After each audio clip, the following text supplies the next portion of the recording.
آله وأصحابه وبارك وسلم تسليما كثيرا كثيرا. أما بعد فأعوذ بالله من الشيطان الرجيم. بسم الله الرحمن الرحيم. وإذ قال ربك للملائكة إني جاعل في الأرض خليفة قالوا أتجعل فيها من يفسد فيها ويسفك الدماء ونحن نسبح بحمدك ونقدس لك قال إني أعلم ما لا تعلمون. صدق الله العظيم. وقال النبي صلى الله عليه وسلم الدين يسر أو كما قال النبي صلى الله عليه وسلم. اسٹیج پر تشریف فرما ہوئے علماء کرام اور حضرات سامعین کرام، پردہ میں بیٹھی ہوئی میری ماں اور بہنیں، اللہ رب العزت کا ہم پر اور آپ پر بہت ہی احسان اور فضل و کرم ہوا کہ اس رب کریم نے ہمارا آپ کو ایک دینی مجلس میں بیٹھنے کی توفیق عطا فرمائی ہے. دعا کیجیے کہ خدا عالم ہم سب کو ایسی مجلس میں بار بار بیٹھنے کی توفیق عطا فرمائے. میرے محترم بزرگ اور دوستو، میں نے خطبہ میں قرآن مقدس کی جس آیت کی تلاوت کی ہے، انشاءاللہ اسی کی روشنی میں کچھ باتیں آپ کے سامنے میں عرض کروں گا. دعا فرمائیے کہ خداوند عالم ہم سب کو کہانی سننے سے زیادہ عمل کرنے کی توفیق عطا فرمائے.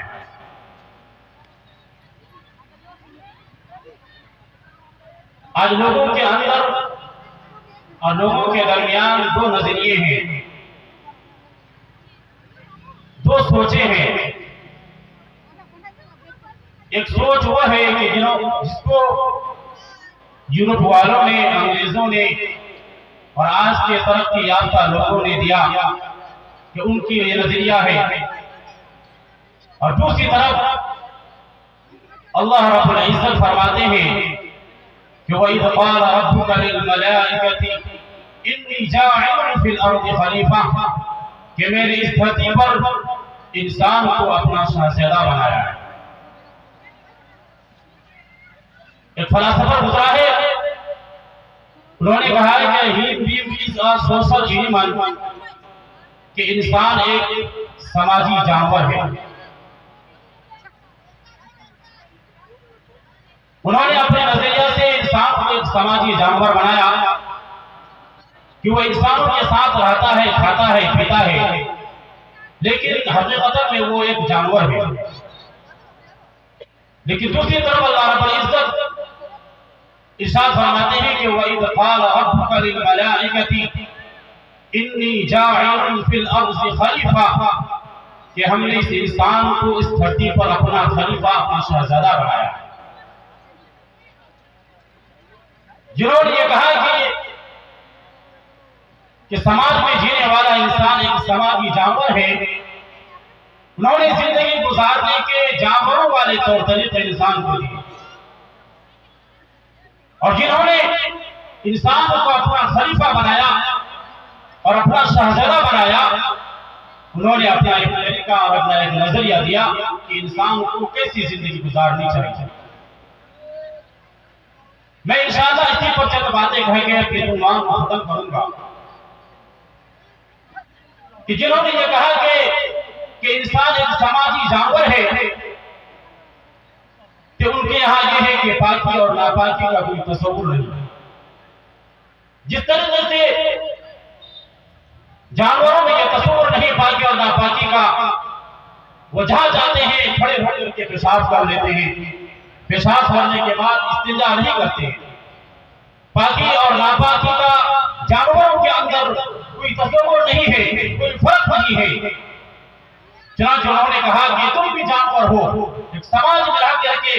انسان ایک جانور والی زندگی گزارو جس طریقے سے جانوروں کے یہاں پاکی اور ناپاکی کا کوئی تصور نہیں. اس لیے کبھی بھی ایک زندگی دے رہا ہوں کہ جہاں چاہو کھڑے ہو کر کے پیشاب کرو اور جیسے چاہو زندگی گزار دو. پاکی اور ناپاکی کا تمہارے درمیان کوئی تصور نہیں. لیکن ایک طرف جناب محمد رسول اللہ صلی اللہ علیہ وسلم ارشاد فرماتے ہیں کہ یہ انسان اللہ کا شہزادہ ہے اور یہ شہزادہ اس وقت ہوگا کہ جب وہ اللہ اور اس کے رسول کے حکم کے مطابق زندگی گزارے گا. چنانچہ میرے دوستو نبی علیہ السلام نے اس کے متعلق ارشاد فرمایا کہ جب آپ کو پیشاب لگے تو آپ بیٹھ بیٹھ کے پیشاب کریں. پیشاب کرنے کے بعد آپ پانی سے اس کا استنجا کریں یا پھر اس سے آپ اس کی صفائی کریں. ایک طریقہ دیا, ایک نظریہ دیا کہ اگر شہزادہ آپ حاکمیت میں ہیں تو آپ اپنی زندگی کو اس طریقے سے گزارے کہ آپ پاکی اور ناپاکی کا خیال کر کے اپنی زندگی کو گزارے, اور ایسا نہیں کہ آپ سماج میں رہ کر کے ایک جانور بن جائے اور پاکی اور ناپاکی کا آپ کو اندر کوئی تصور نہیں. چنانچہ میرے دوست ایک موقع پر نبی علیہ السلام سفر میں تھے, آپ کو استنجا کرنے کی ضرورت پیش آئی. آپ نے ایک صحابی رسول سے حکم فرمایا کہ آپ درختوں کو جا کر کے حکم دیجئے کہ میرے استنجا کرنے کے لیے پردے کا انتظام کرے. چنانچہ میرے دوستو وہ صحابی جاتے ہیں باہر اور جا کر کے اعلان کرتے ہیں کہ اے درختوں, نبی علیہ السلام کو اپنی حاجت پوری کرنی ہے, لہذا آپ پردہ کے لیے آ جائیے. چنانچہ میرے دوستو تمام کے تمام درختوں کے سامنے میں آ گئے اور ایک پردہ کی شکل میں بن گیا, اور نبی علیہ السلام چنانچہ میرے دوستو اس کے درمیان گئے اور جا کر کے اپنی حاجت کو پوری کیے. اس کے بعد آپ نے حکم دیا کہ ان درختوں کو کہہ دیا جائے کہ وہ اپنی جگہ پر چلا جائے. چنانچہ میرے دوستو نبی علیہ السلام نے اس عمل سے قیامت تک آنے والے انسان کو یہ پیغام دیا کہ اگر آپ کو اپنی حاجت پوری کرنی ہے, چاہے آپ کو پیشاب لگے یا پیخانہ لگے, تو آپ پردے کا خیال کریں. ایسا نہیں کہ جانور کی طرح روڈ کے کنارے پر آپ کھڑے ہو جائیں اور کھڑے ہو کر ہی پیشاب کریں. یہ فرق ہے ایک شہزادے اور ایک جانور کے درمیان. اگر انسان حقیقت میں شہزادہ ہوگا, اللہ کا شہزادہ ہوگا, وہ کسی کا بندہ ہوگا, تو میرے دوستو وہ استنجا کرے گا, تو میرے دوستو پانی سے استنجا کرے گا یا مٹی سے پھیلے سے استنجا کرے گا. یہ نہیں کہ وہ پاک ناپاک رہے گا. چنانچہ میرے دوستو ناپاک رہنا تو دور کی بات, نبی علیہ السلام نے پیشاب کی چیز سے بھی بچنے کا حکم فرمایا. چنانچہ فرمایا کہ اکثر عذاب القبر من البول, کہ جو شخص پیشاب کی چیز بھی نہیں بنتا ہے اللہ رب العزت اس کو قبر میں سب سے زیادہ عذاب قبر دیتے ہیں. آپ کو میری باتوں سے پتہ چل جائے گا کہ آپ شہزادے ہیں یا ایک آپ سماجی جانور بن کی زندگی گزار رہے ہیں. میرے محترم بزرگوں دوستو, جانوروں کے یہاں کھانے کا کوئی سسٹم نہیں ہے. وہ کھڑے ہوئے کھا لیتے ہیں اور خود کو کھاتے ہیں, دوسرے کو کھانے نہیں دیتے ہیں. آج ہمارے اندر بھی یہ صفت پائی جا رہی ہے کہ آپ شادی بیاہ کے موقع پر یا بڑے بڑے شادی ہال میں اگر جائیں گے تو آپ کو وہاں دیکھنے کا موقع ملے گا کہ لوگ وہاں بیٹھ بیٹھ کے نہیں کھاتے ہیں, اس لیے کہ ان کو انگریزوں نے اور یورپ والوں نے اور ترقی یافتہ لوگوں نے یہ طریقہ دیا, یہ نظریہ دیا کہ تم ایک سماجی جانور ہو, بیٹھ بیٹھ کے مت کھاؤ. جانوروں کی یہ صفت ہے کہ وہ کھڑے ہوئے کھاتے ہیں, لہذا تم بھی کھڑے ہو کے کھاؤ. اور وہ خود کھاتے ہیں, دوسرے کو کھانے نہیں دیتے ہیں. چنانچہ میرے دوست ایسا ہوتا ہے کہ جب ہم شادی حال میں ہوتے ہیں تو ہم خود کھانے کی کوشش کرتے ہیں, دوسرا بھائی چاہے کھائے یا نہیں کھائے یا بھوکا رہ جائے.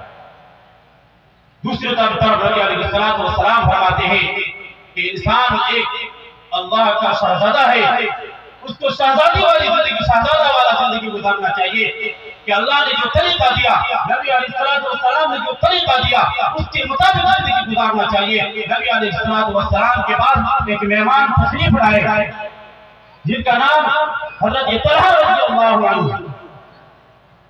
نہیں, یہ مہمان کا نام نہیں ہے, یہ میزبان کا نام ہے. آئے کر کے انہوں نے کہا, آپ صلی اللہ علیہ وسلم نے اعلان کیا کہ ہمارے پاس ایک مہمان آئے ہیں. آپ نے اپنے گھر والوں کے پاس خبر بھیجا کہ کیا آپ کے پاس کھانے کے لیے پینے کے لیے کوئی انتظام ہے. خبر آئی کہ نہیں, کھانے پینے کا کوئی انتظام نہیں ہے. نبی علیہ السلام نے اعلان کیا کہ اس مہمان کی میزبانی آج کون کرے گا؟ چنانچہ میرے دوستو حضرت طلحہ رضی اللہ عنہ کھڑے ہوتے ہیں اور کھڑے ہونے کے بعد کہتے ہیں کہ یا نبی علیہ السلام میں اس کی میزبانی کے لیے تیار ہوں، آپ ان کو میرے حوالے کر دیجیے، میں ان کو گھر میں لے جا کر ان کو کھانا کھلاؤں۔ ایک شہزادی کی کیا شان ہوتی ہے میں اس کو بتلا رہا ہوں۔ حضرت طلحہ رضی اللہ عنہ اس مہمان کو گھر لے جاتے ہیں اور گھر لے جانے کے بعد اپنی بیوی سے یہ عرض کرتے ہیں کہ نبی علیہ السلام نے مجھے ایک مہمان کیا ہے، آج کا کھانا ان کا ہمارے یہاں رہے گا، لہذا ان کے کھانے کا بھی انتظام کیا جائے۔ بیوی نے کہا کہ بہت تھوڑا سا کھانا ہے، بہت کم ہے، بچوں کے لیے ہے، وہ تو ہمارے اور آپ کے بھی نہیں ہو سکتے ہیں، اور یہ مہمان ان کا بالکل نہیں ہو سکتا۔ صحابہ کرام کی جانشاری پر قربان جائیے، حضرت طلحہ رضی اللہ عنہ نے اپنی بیوی سے کہا کہ دیکھو بچوں کو پہلا حصہ کر کے کھلا دو اور ہم لوگ بھوکے رہ جائیں گے اور ہمارے مہمان آج ہمارے کھانے کو کھائیں گے۔ بیوی نے اپنے بچے کو پہلا حصہ کر کے کھلا دیا اور کھانا سامنے میں لایا، اور جب کھانا لانے لگی تو انہوں نے عرض کی کہ یہ کھانا اتنا کم ہے کہ صرف مہمان کا ہی پیٹ بھر سکتا ہے، آپ کا بھی پیٹ نہیں بھر سکتا۔ حضرت طلحہ رضی اللہ عنہ نے اپنی بیوی سے کہا کہ دیکھو جب ہم لوگ کھانے بیٹھیں گے تو چراغ درست کرنے کے بہانے سے تم چراغ کو بجھا دینا، اور ہم خالی ہاتھ چلاتے رہیں گے اور اپنے منہ کو بجائیں گے اور ہمارے مہمان کھانا کھائیں تو ان کا پیٹ بھر جائے گا۔ حضرت طلحہ رضی اللہ عنہ نے اپنی بیوی کو جو ترکیب بتایا تھا انہوں نے ویسے ہی کی، چراغ کو درست کرنے کے بہانے سے چراغ کو بجھا دیا اور کھانے کے لیے لگے۔ چنانچہ میرے دوستو وہ صحابی جن کو مہمان لے کر اپنے گھر کے پاس گئے تھے ان کا پیٹ بھر گیا اور خود بھوکا رہے اور اپنے ہاتھ کو چلاتے رہے، منہ کو چلاتے رہے، لیکن میرے دوستو اپنے پورے کھانے کو اس مہمان کو کھلا دیا۔ صبح ہوئی، نبی علیہ السلام کے پاس حضرت طلحہ رضی اللہ عنہ تشریف لے گئے تو نبی علیہ السلام نے کہا کہ خوشخبری ہو رہا، خوشخبری ہو تمہیں کہ جبرائیل آ گئے، کہا کہ کیوں؟ تاکہ تمہارا یہ عمل اتنا قبول ہوا آسمان پر کہ اللہ رب العزت نے حضرت جبرائیل علیہ السلام کے ذریعے سے یہ آیت بھیجی کہ یؤثرون علی انفسہم ولو کان بہم خصاصہ۔ آج کی جماعت تو ایسی ہے کہ خود بھوکے رہتے ہیں اور دوسرے کو کھلا دیتے ہیں۔ یہ صحابہ کرام کی جانشاری ہے کہ انہوں نے خود بھوکا رہ جا کے ایک مہمان کی میزبانی کی، اپنے بچوں کو بھوکا رہا، بیوی کو بھوکا رکھا، خود بھوکے رکھے اور مہمان کو ملے تو ان کا پیٹ بھرا۔ تو یہ ایک شہزادی کی پہچان ہے کہ اللہ نے کہا وَإِذْ قَالَ رَبُّكَ لِلْمَلَائِكَةِ إِنِّي جَاعِلٌ فِي الْأَرْضِ خَلِيفَةً کہ ہم نے اس دھرتی پر اس انسان کو اپنا شہزادہ بنایا ہے، اس لیے اگر ہم آگے چاہتے ہیں کہ ہمیں شہزادے والی زندگی گزارے تو ہمیں یہ ایسی جانشاری کرنی پڑے گی۔ ایسا نہیں کہ ہم جانوروں کے طرح ہو جائے کہ خود کھائیں اور دوسرے کو کھا دیں، نہیں، بلکہ اس صحابہ رسول کے عمل سے ہم آپ کو یہ سبق ملتا ہے کہ ہم اپنے آپ کو دوسرے کو ترجیح دیں، خود بھوکا رہیں اور دوسروں کو کھلائیں۔ میں دو نظریے کو پیش کر رہا ہوں۔ جانوروں کے یہاں ماں باپ کا کوئی تصور نہیں، کر کے زندگی گزارا جس کی وجہ سے اللہ نے اس کو اس کے بائیں ہاتھ تھما دیا اور ان کو جہنم میں دھکیل دیا گیا۔ دعا کیجیے کہ اللہ رب العزت ہمیں ایسے کام کرنے کی توفیق عطا فرمائے کہ جو شہزادہ والے کام ہو، جو اللہ اور اس کے رسول کے حکم کے مطابق ہو۔ اللہ رب العزت ہمیں کہانی سننے سے زیادہ عمل کرنے کی توفیق عطا فرمائے۔ وآخر دعوانا ان الحمد للہ رب العالمین۔ السلام علیکم۔ انہوں نے یہ کہہ دیا کہ دیکھو یہ دنیائی زندگی ہے، مرنے کے بعد تمہیں کوئی حساب و کتاب دینا نہیں پڑے گا، مرنے کے بعد کوئی زندگی نہیں ہے، اس کا لینا مر گئے مل گئے ختم ہو گیا۔ ابھی تھوڑی دیر پہلے لیکن انہوں نے یہ شہزادہ کہا کہ تم حقیقت میں شہزادہ ہو، تم حقیقت میں انسان ہو۔ انہوں نے کہا کہ نہیں، مرنے کے بعد تمہیں دوبارہ اٹھنا پڑے گا۔ منہا خلقناکم وفیہا نعیدکم ومنہا نخرجکم تارۃ اخری۔ اسی مٹی سے اللہ نے ہم آپ کو پیدا کیا، اسی مٹی میں ہمیں دوبارہ دفنایا جائے گا اور اسی مٹی سے بھی ہم دوبارہ اپنی قبر سے اٹھیں گے اور اٹھ کر کے اللہ رب العزت کے سامنے میں کھڑے ہوں گے اور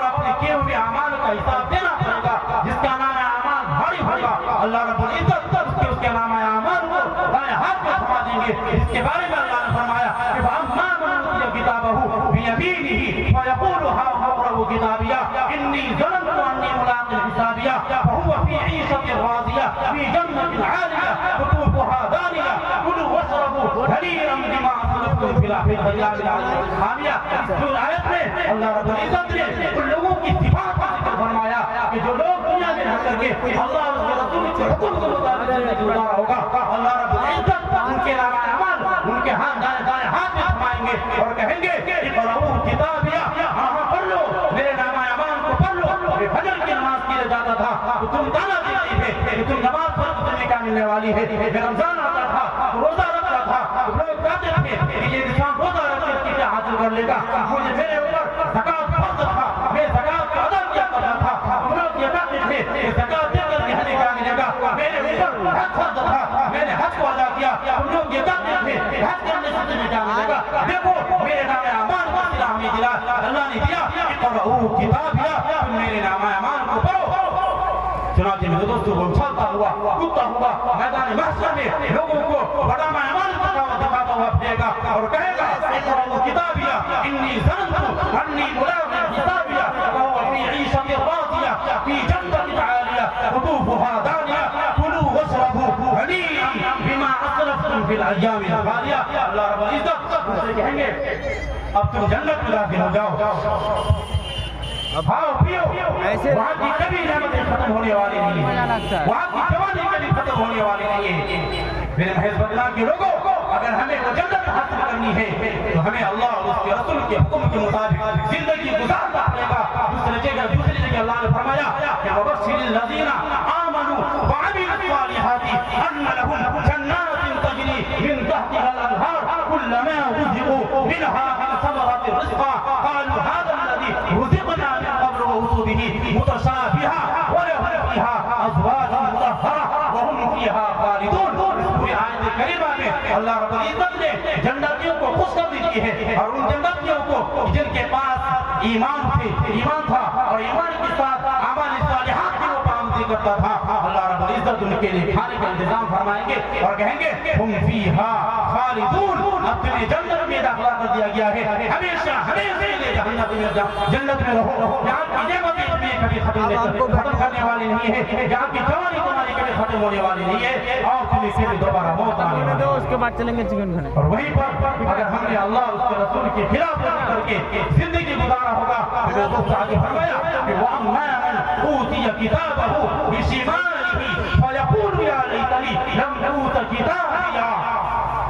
ان کے نام اعمال ان کے بائیں ہاتھ میں تھما دیا جائے گا، بائیں ہاتھ میں تھما دیا جائے گا، بائیں ہاتھ میں تھما دیا جائے گا اور وہ کہے گا وَأَمَّا مَنْ أُوتِيَ كِتَابَهُ بِشِمَالِهِ فَيَقُولُ، وہ کہے گا یا لیتنی لم اوت کتابیہ، کاش کہ مجھے میرا نام اعمال ہمارے بائیں ہاتھ میں تھما نہ دیا جاتا اور ہمیں ایسی جہنم میں دھکے دیا جاتا. اس لیے کہ وہاں حضرت آدم علیہ السلام سے لے کر کے قیامت تک ساری انسان وہاں موجود ہوں گے، سب کے سامنے میں اس کی ذلت ہوگی اور رسوائی